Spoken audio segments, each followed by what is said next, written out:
This is First Encounter, a podcast exploring both the foundations and the future of historical romance.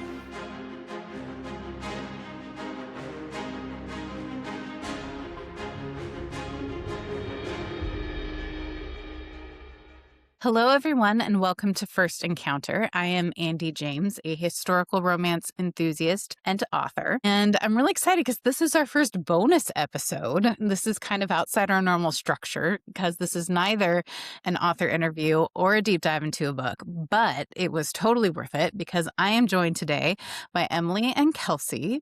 You may know as Very Romance or your bookish BFF if you hang out in the historical romance community on Instagram. But the reason they're here today to talk to me is they are also the headmistresses of Romancelandia University. And you may have seen that a new session is kicking off this week.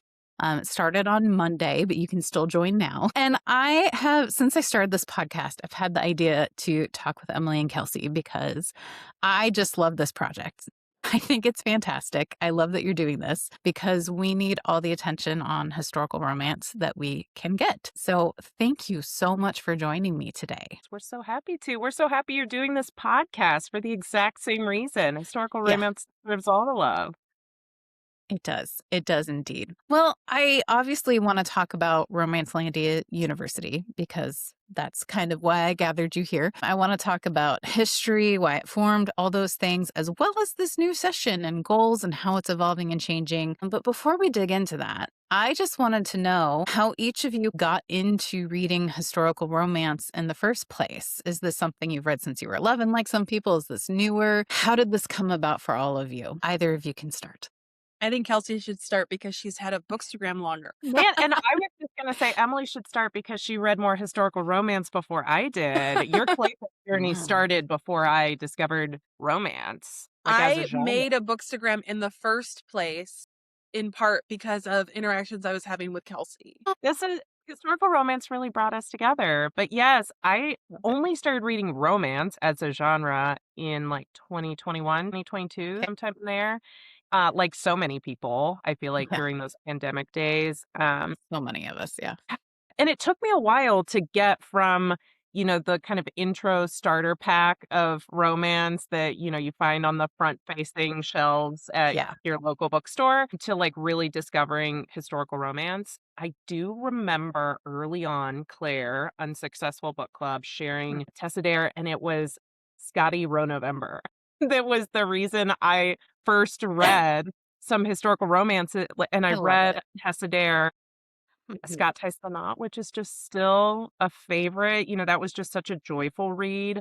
That's a good And one. so that was really how I stumbled into historical romance. And then I went like off a cliff because I started with Tessa Dare and then I was like, Sherry Thomas. Like, I'm going to go right into the deep end. I read it.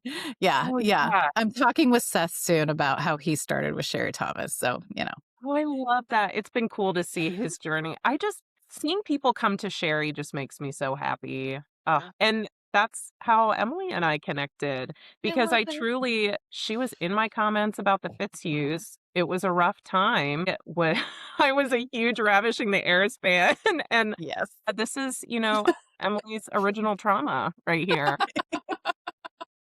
My villain origin story.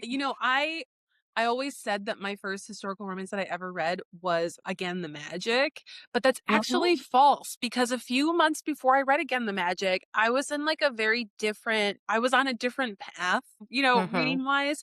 I sort of came to historical romance and came to the romance genre via romantasy, like a lot of people do, So I read some big romantasy series and I was like really vibing with that. And then I was reading like Ice Planet Barbarians and I was live, laugh, loving that. And then out of nowhere, because of Kate from, who's like the big meme account, like the Romantically Inclined, sorry. Oh, yeah. She was talking about this new Cat Sebastian book that was coming out that was like so incredible. And it was like writing in like a revolutionary way about sexual encounters between partners. And it was, The Perfect Crimes of Marion Hines.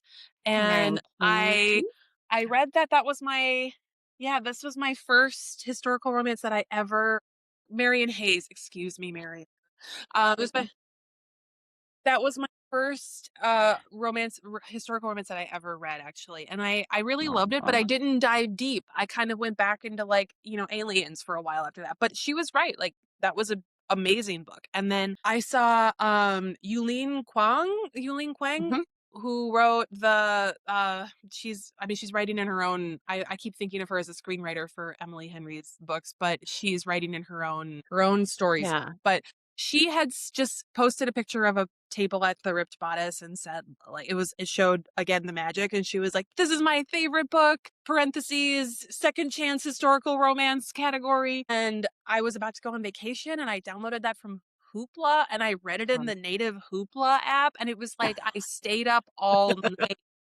I was like, it completely rewired my brain. And ever since then, it was like, what else about historical romance?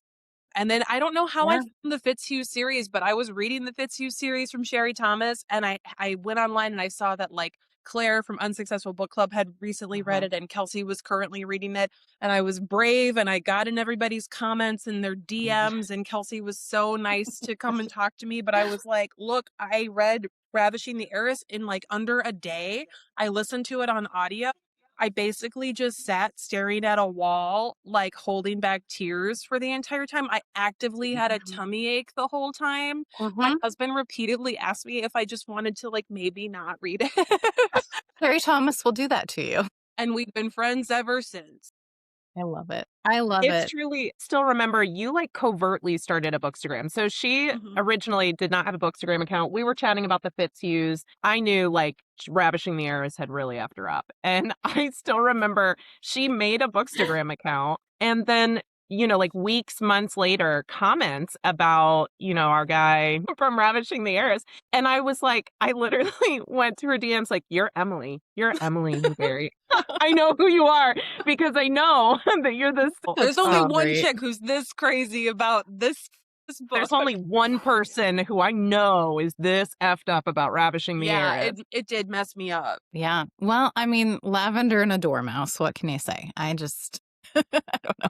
It's good stuff. It's good. It's truly good stuff. But like Yeah. you kind of, when you dive deep into romance as a genre, you're gonna like enter some deep waters. And there are some historical romance authors who just really are not afraid to like hit you over the head and be like, you love it. Tell me thank you, And you're like, Yeah. thank you. I mean, obviously I need to be much more widely read than I am, but Ravishing the Heiress and Lorraine Heath's Waking Up with the Duke are two books that I have very distinct, like, you had just emotionally destroyed me reactions to. So, in the good way, obviously. But yeah, there's just something about this genre. It just hits different. It's good stuff. But and I should mention too that Emily is part of my journey that was kind of the catalyst for this podcast because if you guys heard my intro episode that I did with Lindsay Barrett, I talked about kind of how I've wanted to do this since like it was April 2024. I did kind of just some Instagram lives where I read The Wallflowers for the first time and discussed them. And Emily was one of my discussion partners. And I was like, this is great. I need to keep doing this. So thank you. Thank you, Emily. Thank you for including me. That was fun. It was great. It was great. And then this was born from that much later than that. But, here we go. So, but yeah. So obviously, historical romance is great. Romance in general is great. I mean, I read beyond historical, as we all do, I think, but this is what I write. This is what I love deep down in my heart when I think of romance. And so I love that you guys started Romancelandia University as a way to specifically look at and shed light on historical romance, because we've been hearing for a while now the whole historical romance is dead mantra. Don't believe it's true, but I believe it's having a difficult moment. For sure. So I guess I'm just interested in you talked a little bit about how you guys connected and bonded over historical romance, which is fantastic. But where did this idea come from? What made you commit to it? Because it's got to be a lot of work. So I appreciate you and applaud you. But just where did this idea come from, and what's made it fun, and what's made you want to keep doing it? We kept talking for a long time about collaborating in some way on some kind Yeah. of reading challenge. And we really incubated the idea for RU for like more than 6 months. It Yeah. was a long time from the conception of like, we want to collaborate and we have this like vague, idea around school, around continued education. And then it eventually took shape. We kept kind of being like, okay, what if what would happen is we would be personally deepening our reading of the subgenre and discovering authors and discovering like classic books. It's like one of us would read Lord of Scoundrels and then be like, obviously everybody should read Lord of Scoundrels. Everyone Then should. you'd read like Flowers from the Storm and you'd be like, I think everybody probably should read Flowers from the Storm. And then we were like, we should make lists of books that everybody should read to be like a well-rounded historical romance reader. And it was like, the more we like thought about that, the more we were like, that's the stupidest idea ever because it's so limiting, What we really want to do is we want to like gather everybody around us who loves this subgenre and have them all share their favorites with the group so we can all continue to widen and deepen our appreciation of the subgenre. So eventually we landed on the format that we've gone with, and it was beautiful to behold that first session. It was like so gratifying and so much fun, and the response we got was amazing. I love it. I will confess that I follow your progress. I watch it. I signed up for the Substack. I've done all that, but I've never actually participated myself. And it's because I'll tell you why. No, I'll tell you why though. It's so stupid, but like I'm always reading historical romance, so that's not, you don't have to prompt me to do that. But the second I have to like commit to something, it starts to feel like a chore to me instead of enjoyment. And I was like, nope, I'm not going to do it because then I'll like resent reading these books that I want to love and enjoy. So I just read, and then I read people's synopsis and I enjoy from that vantage point, and it's great. So far I've not felt that way about the books I've had to read for the podcast. So that's good because it's my own project. Welcome, and everybody is welcome to it like at any level that is comfortable for them. So if that means you want to attend lectures, but you don't want to make a syllabus, like that's completely fine. If you want to only participate during the Transrates Readathon, that's completely fine. And we offer all of these like extra credit opportunities, but we don't have any kind of like requirements, like a minimum requirement. It's not, you don't have to ever submit a book report to ask for extra credit for watching a lecture. And so you're entered to win at the end of the session, whether or not you ever submit a book report. We've been pretty intentional about making sure that RU is accessible to people who are type A, people who are very organized, people who read 30 books a month and write reviews and post them to Goodreads and post their updates, every day on their Instagram and post to their grid a lot. And also people who, if they say it out loud that it's a commitment, then struggle to go through with it. And Kelsey and I are very different in how we can approach a workload and approach a project. And we work well together, and we also sort of rely on our differences to help navigate making sure that RU stays accessible to a wide range of readers. Yeah. Oh no, it's great. I'm mainly a lurker. I've been to lectures. And I've watched them after. It's great. It's so funny as I think back to when we first launched RU this first session, and we really thought this is like for us. This is a thing that we want to do because we like it kind of made me laugh when you made the comment earlier, I should be more widely read. That's how we felt, and that's how we feel every day. Like, no one is an expert, in the subgenre and can possibly read everything, but we knew like we are hardly the people to like tell other people like what books they need to read because we're still learning and we're still deepening. And so it was truly like when we launched it was like, what would make it fun for us to like figure out, like explore our own reading. And I still remember that first day we shared it and we were like, other people want to do it too? Like, this is shocking. Brand new information that other people are as nerdy as we are. So it was people are so creative, like with the syllabus they come up with and the way they categorize. Like I love the beginning of a session. Like I said, I'm a total lurker, so I like see it all. And just watching, like, Jillian is like the queen of coming up with, she's only one bookshelf, and she just, the way she comes up with these categories, and she does like a theme, and it's, every category had a song. I know. And It was she was like, and fantastic. she came up with several pages of syllabi. It was Yeah. really impressive.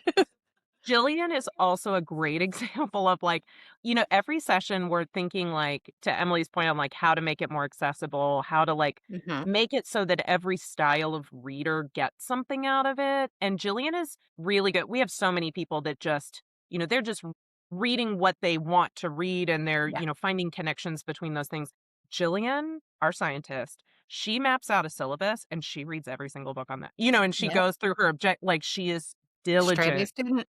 And so this session, I was like, for those readers who Yeah. read like that and who really like live for the Mhm. the theming of the objectives and like finding those connections and like really parsing out like why these books fit together in a particular way and like what you can learn from how they interplay with each other. That's why we did the extra credit for complete objectives this last session because like there are I the love readers it. like Jillian who like Yeah. they may read 12 total books and that's it. They're not Mhm. reading 100 books. They're Right. not trying to, Right. but they're doing it very, very intentionally. And we Yeah. were like, that's so cool. Like, that's so Reward fun. it. Yeah. Yeah, Yeah. reward it. Yeah. Also, I remember when we first started, I was so geeked out about Trope Tuesday. Okay, remember Trope Tuesday used to be I like, remember Churches. and my account, if you like scroll way back in the archives of Very Romance, now most everything I post to the grid is RU related because it takes up a lot of my time. But I used to be like, how can I, relate these books to each other? Like I recently read a bunch of books and I'm noticing a pattern and I love posting for Trope Tuesday and I love like Yeah. connecting the dots and going, oh, if you love a book where there's a paternity test that's a little dicey, here's a Yeah. few of those. And there's so many in historicals.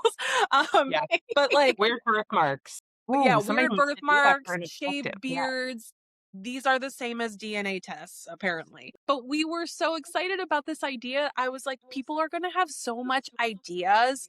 They're going to have so many ideas for content for their own Instagrams. They're going Oh, to be yeah. so Yeah. inspired to be like, wait a minute, I read all of these books where there was this common theme and I'm going to like make all this content. And I'm going to share it with all the people who follow me and like inspire other people to read historicals, So it was like, Mhm.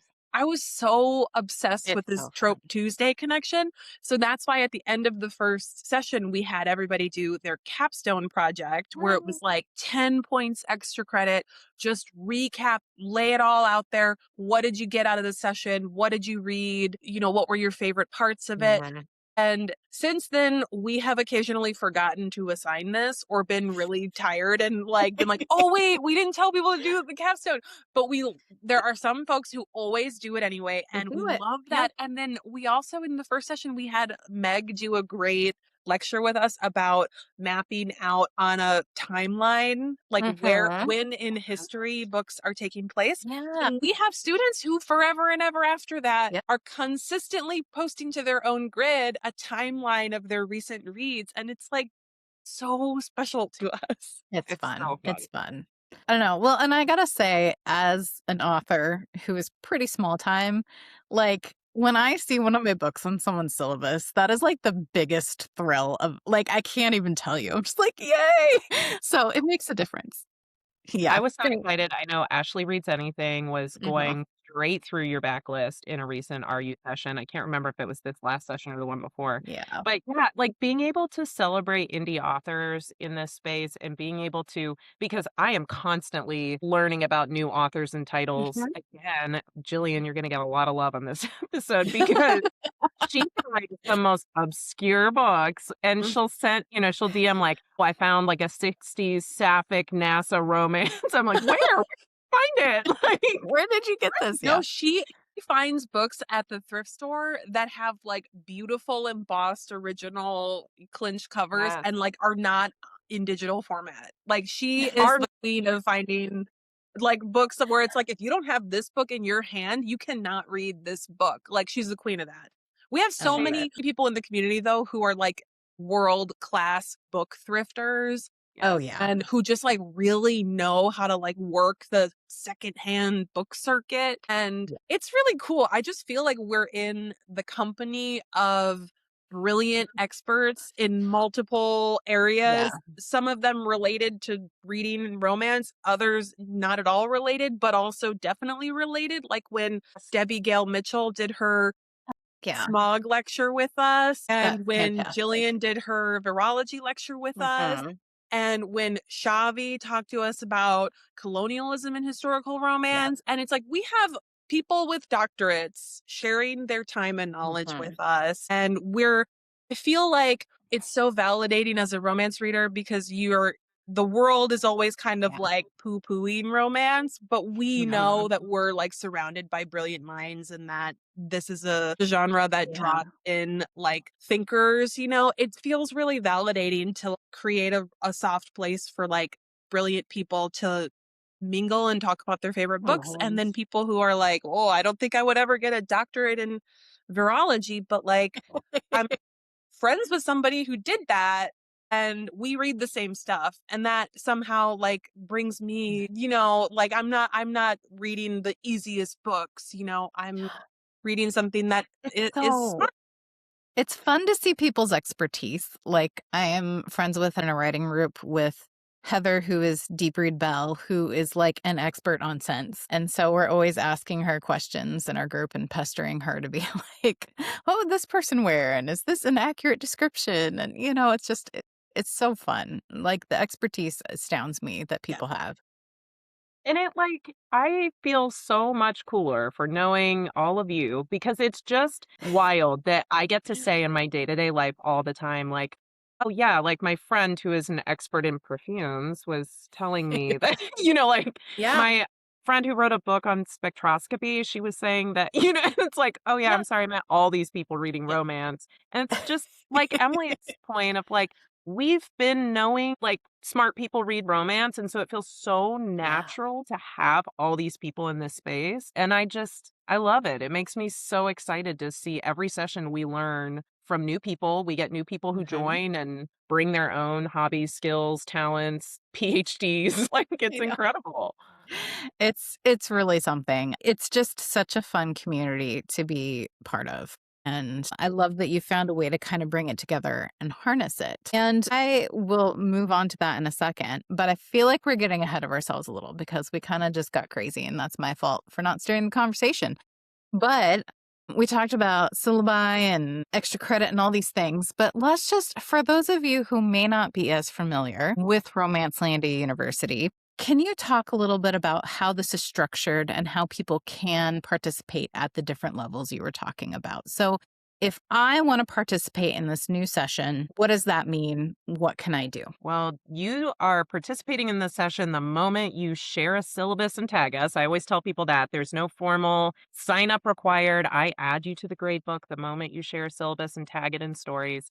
But the idea of Romancelandia University is to be a self-guided reading exercise. So we invite students in our, historical romance school to set objectives for reading. We traditionally map out those objectives as having 4 books each. And as we kind of joked about, we try to theme those or think about things that may connect books and, allow them to enrich each other. So we'll always present potential objectives to students that they might consider putting on their own personal syllabus. That syllabus has just an outline of suggested 3 objectives with 4 books each. We've got folks who are like, here are all 5 pages of my syllabus and my, 16 objectives. And then we have people who are like, I will do 1 objective because like Debbie Gale Mitchell, who's been writing her own book on spectroscopy, was like, this What is I what can I'm do. truly we have readers who read 1 book in a session. You're in the grade book.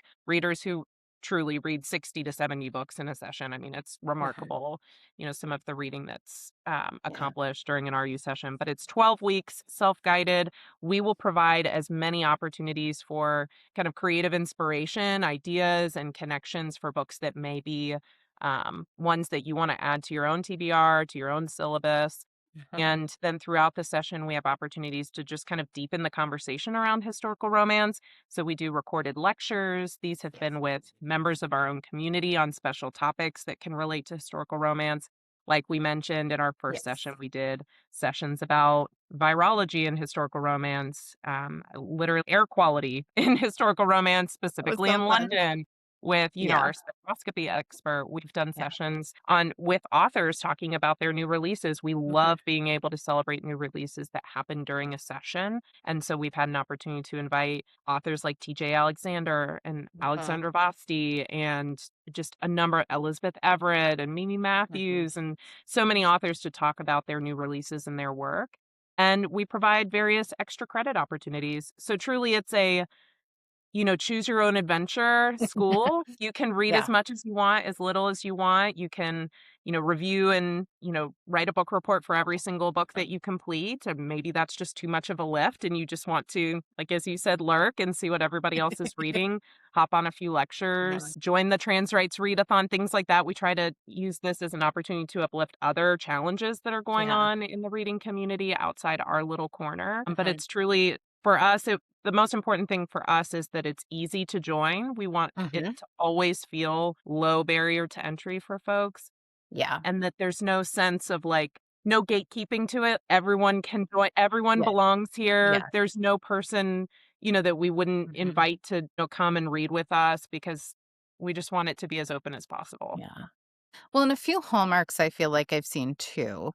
One, you mentioned the trans rights readathon, which I do want to talk about a little more specifically later because you're highlighting that in this session. But you've always had kind of a component of action and doing something and raising awareness of just choose a situation that's happening in our world because there's many. But, you've focused before on Palestine. You are drawing attention to trans rights, LGBTQ rights. There's so many things, and you use this platform to highlight something and bring attention and talk about ways to try to make change. And so I think that's fantastic. I love it. I applaud it. We'll talk about trans rights more specifically in a minute. But the other thing that I really appreciate is that you often have kind of a focus for each session, and you usually suggest books that are just kind of suggestions that could fit with that focus, that theme, whatever it may be. And you, as part of that, but kind of overarching too, I feel like the things that you're always emphasizing, which I really appreciate as an author, is highlighting indie authors, right, in the space, because it's hard for us to get attention sometimes or know how to reach people. So that's very appreciated. And you're also looking at kind of marginalized representation, either from authors or characters in the books or whatever it may be, and highlighting and uplifting those voices and those perspectives and characters. And so I really appreciate all those aspects. So in the call to action, all these pieces. So what motivated you to kind of focus in on making this more than just reading historical romance? Well, sometimes when there's a lot happening in the news cycle and your feed is being bombarded with upsetting images of like real tragedies that are befalling, real communities, real families in your own neighborhood or around the world, having somebody go, "Hey, it's time for our book challenge," can feel a Yeah. little crass. Yep. And we've It's real hard to promote your books too. yeah. So we've really wanted to be thoughtful about that, and we've wanted to think about like basically I feel like this you have to stay in community during difficult times as a way to get through them. And it feels at this time within RU there is this infrastructure for mobilizing people, to a common good. And it's always felt like that. Like since the beginning, since the first session when we were like, wow, we're really blown away by the response and how excited everybody is about this. We feel like it's a worthy thing to be doing on its own. But maybe if you're feeling really down about what you're seeing in the news, what you're seeing in your feed, we can draw your attention to, books that may address some of these issues sort of abstractly through a historical lens. And we can draw your attention to these causes that are, closer to home, that are available to you now to contribute in some meaningful way toward some positive change. We had just finished our first session and we were resting and we were planning on coming back for fall. And then we were in our Lady Sherlock group discussing a Lady Sherlock book. So it was like we were in community elsewhere outside of RU. We were in a Zoom meeting with a bunch of Lady Sherlock readers, and they were discussing that they had just been at a Spill the Tea. And there were historical romance authors at that event who were kind of conveying that like there was rough waters ahead for the historical romance subgenre. And Kelsey and I could feel us like making eye contact through the Zoom, like through the gallery, people like, we need to go. It's a bat signal. Like we need to go back. So we mobilized and we did a summer camp that year. It was from May to August. We had like something like 17 posts during that time, and we collaborated with productive period. An insanely productive period for us. We had tons of informative posts. We had 3 read-alongs. We worked with Anika of Encyclopedia Britannica to do a walking club. We worked with Jess of Just Maybe Perfect to debunk myths about historical romance in like a 3-part series. We did a 3-part series about, we called it Heroes of the Subgenre, and it highlighted like marginalized voices, authors of color, and also queer authors. And we just like worked so hard. It was like we were never gonna roll over and go, well, we probably won't do RU anymore because, you know, nobody is reading historical romance anymore. We were always gonna really dig in and fight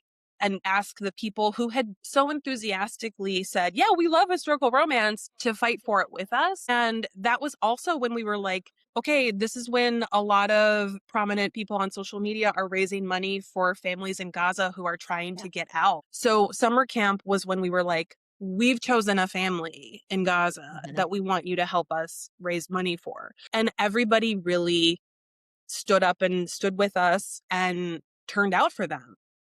From there, it was like every time we do anything for RU, it would be really silly not to be thinking, okay, we're all going to enjoy ourselves a lot. We're going to be in community with each other. We're going to have various types of experts at our disposal, at our fingertips. What more could we be doing? Because it's already such a natural. I just keep thinking like what drew us to historical romance and what keeps me reading historical romance is the attention. I mean, it is such a political subgenre. It is so community engaged, like all the things that we're seeing. And I think that's what like really makes historical romance readers different. It's like we've seen these patterns throughout history and we really care about looking back to see like, gosh, I'm just so inspired lately by the Luddites.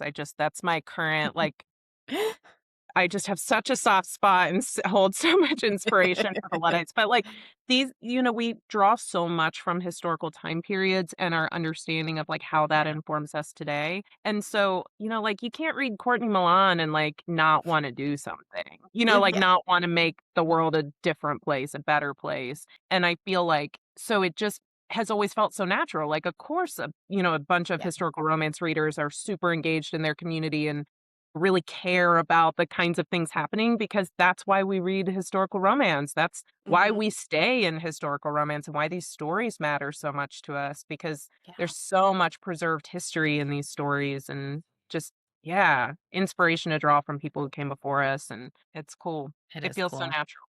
Yeah, and I just feel like I'm always rewinding back to that Lady Sherlock book club because it's so easy to be like, I'm so overwhelmed with what's happening in the news cycle. Being in like a book club seems like a little selfish or a little self-indulgent or a little another thing on top of it's like taking yourself to the gym, you know, and then you feel amazing if you do that, but you're like, I'm so busy, I don't have time to do that.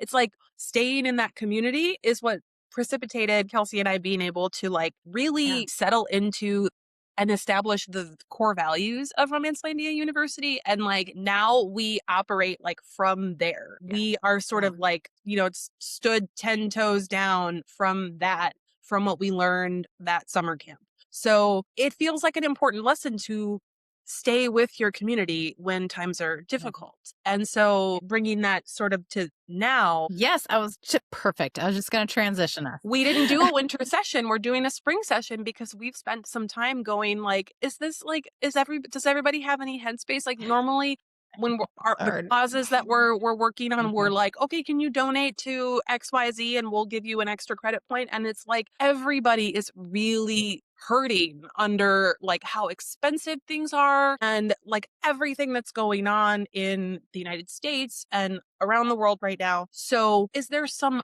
other way that we can mobilize RU students that's not just like, can you like pass? It's not just passing the hat. Like, we're trying to really get creative. So, we've needed a little time to think on what that would look like. And now we think and now we still need help, which is why we've reached out to the RU community to have our town hall to really sort of like suss out how everybody's feeling. Like, what parts of RU feel good to you right now? What parts should we maybe do away with? And like, like, is anybody in this group running for office locally? And can we help? Like, genuinely, like, how can we like really dig down into the nitty gritty of our shared community, even though we might not be in the same place? No, I hear that. And so you're also, though, I mean, you've talked a lot about the community, which is fantastic, but you're looking to maybe try to adjust a little bit what that community looks like and where it meets and how it operates for the session. So can you talk a little bit about this new format you're using and how we maybe can step away from Instagram a bit? No. I mean, I fully crashed out in the space between our last session and this session, and Emily has just literally pulled me along as I think it's really hard right now. I love the people who participate in RU so much, and I am consistently so amazed by the level of creativity, the just introspection, the intelligence. It's just unreal to see the books that people are reading, the thoughts they have about that, all the different ways they contribute and make this something so much bigger than what we ever imagined it to be. And I remember telling Emily, like, it just literally breaks my heart to think that we ask all these people to pour their best thoughts into an internet that's betraying them every day, that is stealing their thoughts, taking every original moment of their life and their reflections and selling it back to them. We've always been very clear in our stance on generative AI. Yes. We've And always thank you been, for it. yeah, we've always been, yeah. If it's not clear, We don't like it. yeah, and it like weighs on us, just the internet is change. It's just a bad place right now. And it's really hard to ask students to put so much of their time and creativity and brilliance into a space that feels like it's not honoring that sometimes. And so we were really thinking, like, how do we help protect our people and like, help to support this kind of community connection without feeling like it's being kind of zapped of its life by the platforms we're on. So that's where we really came to the like we've actually had a couple students who have wanted to be able to submit book reports without having to share them on Yeah. Instagram. And so we set up like a separate recording, process for those students. So like you do not have to share them in stories if that's something that you're like, no, like I'm moving away from meta in these ways. And so I'd like to participate in a different way. So that's always been kind of part of our mindset, but we're really trying to think like through, a community zine, that's really where we started to think like, how can we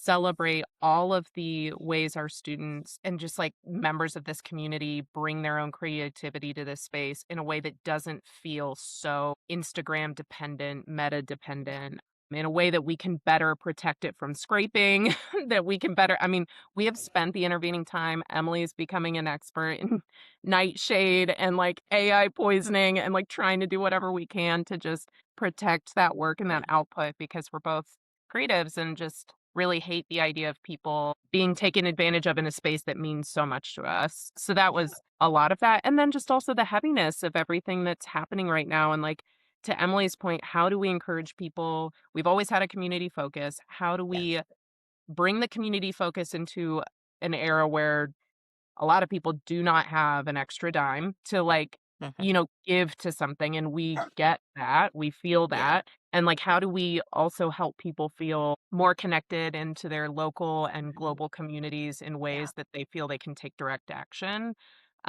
Just uplift the things they're already doing. Like, again, like, I think of Ashley, one of who has been with us from session one and the organizing that she has done in her own school in Minneapolis.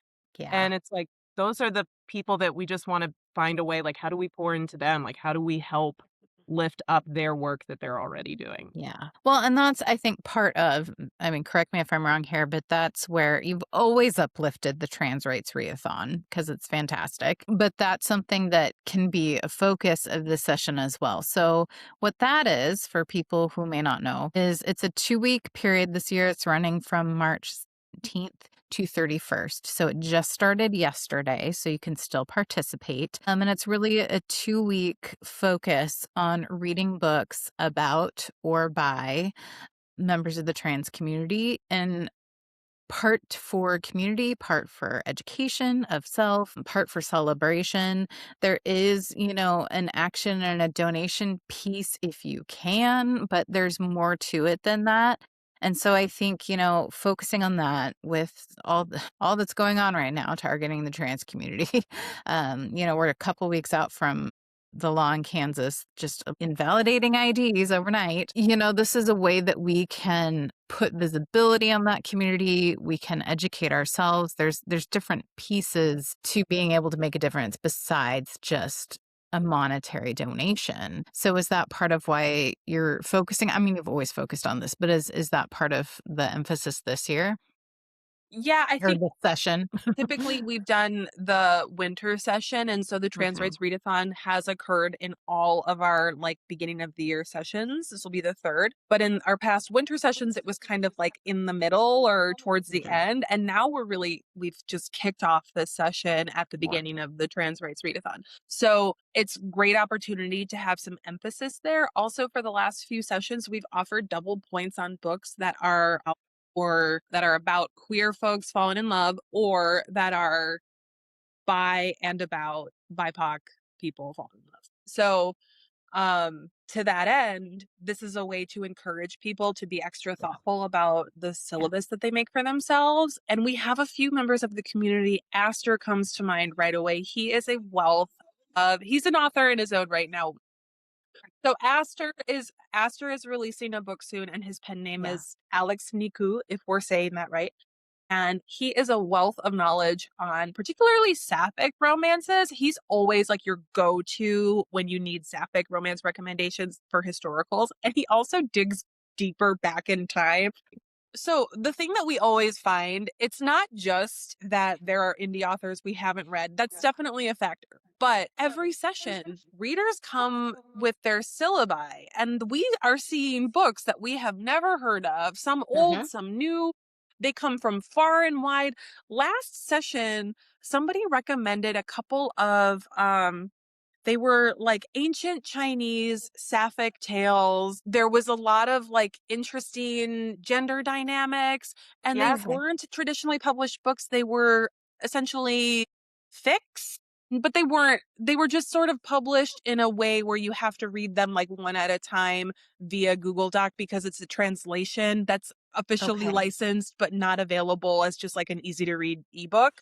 So we have some deep recommendations that have come again out of the community, which we just will never stop gushing about how much we love everybody in this community. But I feel like the RU participation in the Trans Rights Readathon is a real opportunity for our community to flex on the deepest cuts that they've got in their repertoire.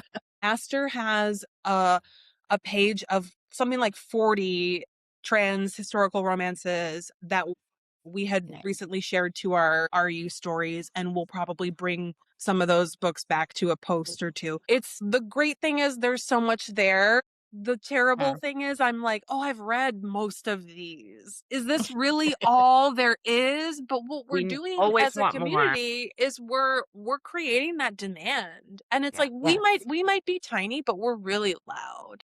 Yeah. And yes, and I also think on one of the things that when we first set out, with Romancelandia University and structuring the session, we were really clear from the very first session on, if we create a historical romance reading challenge in which everybody just reads white hetero books, we have failed. That is not the goal. That is not the point. We recognize that it takes, especially for historical romance readers, we recognize that because publishing is not investing in historical romance right now, it is harder to find some of these more diverse titles and stories than it would be in areas that are actually getting investment, right? And where new upcoming authors are actually getting supported. And it's harder in historical romance. We recognize and respect that, but that's why we've always incentivized, like, offering extra credit to make sure that when syllabi were being read, that they were being read intentionally and that people were really trying to diversify their reading, because who was going to leave those double points off and not take advantage. I would say every single person who participates in RU is taking advantage of at least one double point so that they can read, books that are centering BIPOC characters by BIPOC authors, or books centering queer characters, participating in the Trans Rights Readathon. It's amazing what you incentivize, what will No, it's happen. incredible. And I feel like within the culture of RU, there is a different set of books that are like, you have to read this if you're a historical romance reader than there is outside of RU. And what I mean by that is, like, we'll have a big reader who has never read a Joanna Lindsay or who has never read a Lisa Kleypas. But most RU students are like, oh, but I have read A Lady for a Dude. Like, I would never be an RU student without, like, reading the classics. Like, we have, like, our own set of classics where it's like, of course you've read Forbidden by Beverly Jenkins. Of course you've read A Lady for a Duke. It's like we have our own, like, I don't know, it's like we're our own little subculture within a subgenre of the romance genre. Like, And I so appreciate that. I mean, speaking as the white lady author and, just moving in author spaces, that is the majority of us. It's so important to create that emphasis and get more people reading and excited about these books so that it can hopefully create a little bit more demand and show that people are wanting these stories. It's important for us to write as diverse of a world as we can, but there's also a limitation to our own experiences, right? And that's why we need to uplift the authors who are BIPOC and are writing, more authentically from what they know and understand. It doesn't get us off the hook, but no, everybody, like, there's room for everybody in the subgenre. And if we have a community that is committed to reading diversely, and that I would say, like, I'd be curious to look back through our grade books and see what the, like, breakdown is of demographics of authors and who these stories are about, because we have some pretty in-depth data on the books that people read. And I'm really fascinated. And we could probably find some interesting things to parse through. But it's like, even in a world where it's like, you're an indie author, you want to be able to promote yourself. No one's asking you to, like, not promote yourself because you're a white lady writing, like, this kind of romance. Like, no, like, there's so many readers for whom you're their bread and butter, but we want those readers to just also read beyond that. And there's time. We can do it. And all you have to do is commit to only reading historical romance and nothing else. Except for Debbie's book about spectroscopy, which we are going to read. Such good friends. But to get to this point, I won't keep you much longer because we've been talking for a while now, but I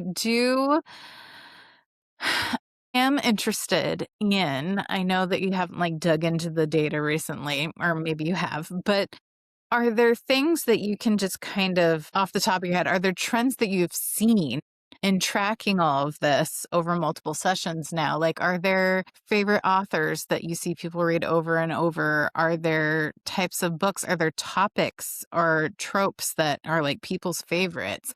And just what stands out to you about what is drawing readers? And I know we're a specific crowd in the RU community, but, like, as you mentioned, there's a different set of classics, but right off the top of my head, I feel like everybody goes through phases where they're, like, going to be a Beverly Jenkins completist, or they're going to be a KJ Charles completist. Monica McCarty had a big moment last session, and everybody was reading her book with all the medieval Highlanders.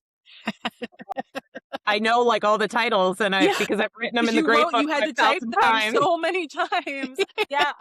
But doesn't it feel like people just take turns? They're like, oh, this session I have something going on, but next session I think I'm just going to finally read every Cat Sebastian. Like, people do that. So as the person, like, trying to like track book by book, I would say the biggest thing that I see as like a trend that comes out of tracking everybody's reads is every time there is some kind of organized community read, whether that's the book club that Catherine, the Naptime Reader, and Claire, Unsuccessful Book Club host, whether it's, like when we did our like Maiden Lane read along, Yeah. Jen A was lot reading of and I Maiden Lane last time.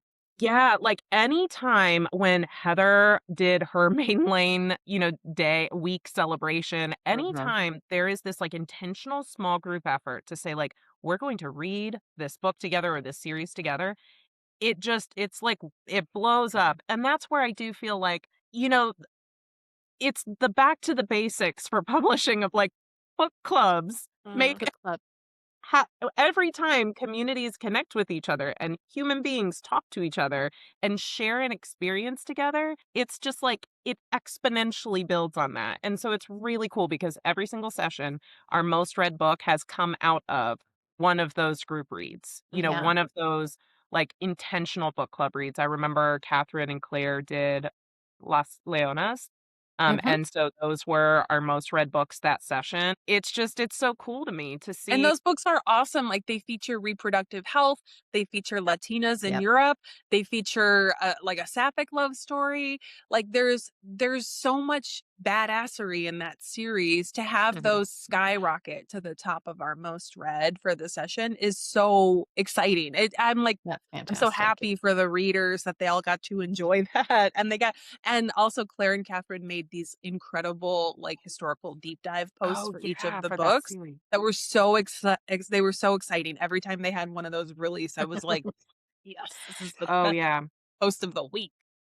Every time I'm like going through the grade book, it just makes me feel like this is where it's these like human connections, organized book club read. It work. I mean, it's amazing to me. I see the output, the amount of books this small corner of the internet is reading, and it's unreal. Every time I'm like, how have in 12 weeks have people written more than 1,000 book reviews? Like that's incredible to me. And this just like tiny little corner of the internet. Yeah. And it's just a reminder of like, if you can find that niche audience, those people are loyal. Like we own all these books. We pre-order them after we get our advanced reader copy. Like we are so loyal. And that's where I feel sometimes like that is not fully understood or respected beyond the like reader communities. If you can like find a way to really engage with readers directly, Yeah.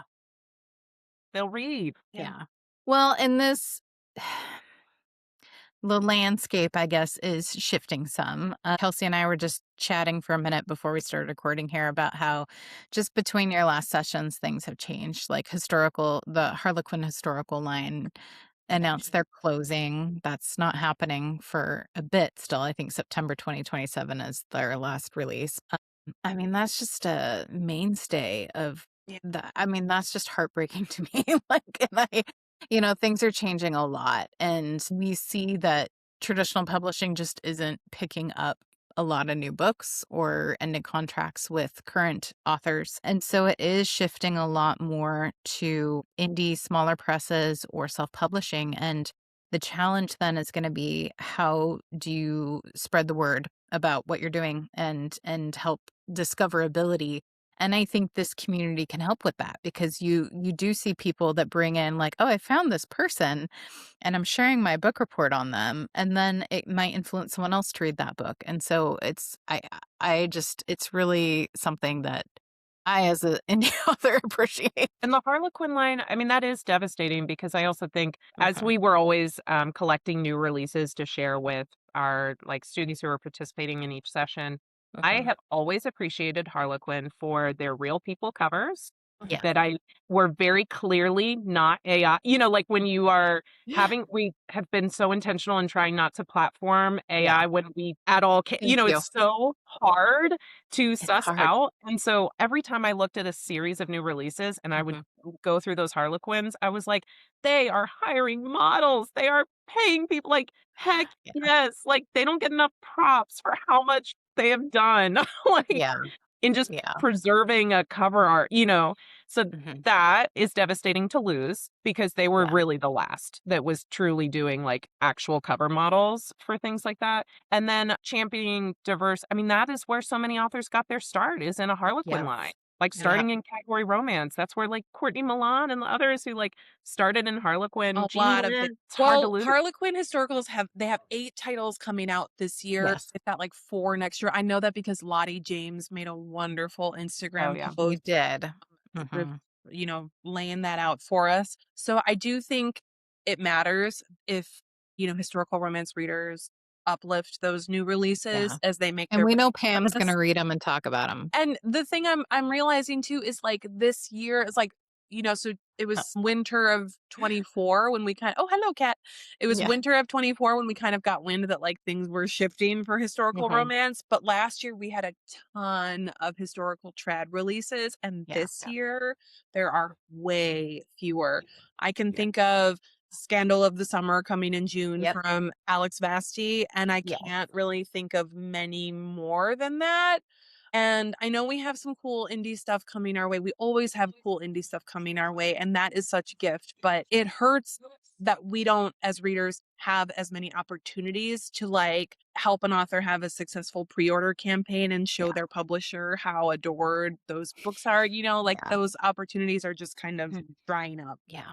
And there's new things happening. I think I appreciate people that are trying to look at the genre in new ways. So Julia Quinn just started JQ editions, where she's trying to give books the special treatment like we see often in Romantasy, those special editions. And that's really appreciated. And the Adriana Herrera and Ali Hazelwood's group they're kind of collaborating and doing a line. We don't know much yet, but it's Trailblazers, and they're working with Fated Mates. And so I'm very excited to see. Jumping out of my skin about this. And their Kickstarter. They were talking about clinch art, so. Their Kickstarter last year was like one of the top 3 Kickstarters ever on the website. I know. So and that was for dystopian romance. I'm really hoping historical readers like show up and show out for this campaign.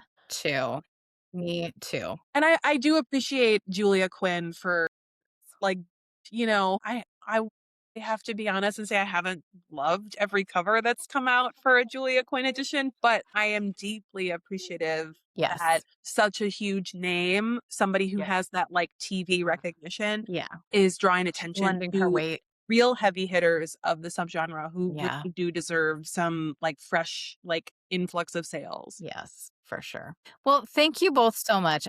Again, everyone, this new session, the first spring session of Romancelandia University, or RU as we've been talking about it, just kicked off this past Monday, but you can still join at any point and at any level of comfort, even if you're just lurking like me or popping into lectures, because those are really fun. And so I know more information is going to come out between the time we're recording this and the session starts, but just head over to their Instagram, or you have a website now? Yeah, you can find us at romancelandiauni.com. Okay. And I will link that below so you can go there as well. Again, trying to move away from meta if we can. So you can find all the information there on how you can participate. You'll find different templates that you can use when you're posting about your own books and creating your syllabus and all that fun stuff. And there'll be more information on different events that are going to happen as part of the session as well. So Emily and Kelsey, thank you so much for joining me today and for doing this. Just anytime anyone is celebrating and uplifting this subgenre that we love so much, I just so appreciate you. Well, thank you, our wonderful headmistresses. Have a wonderful day, everyone. Bye.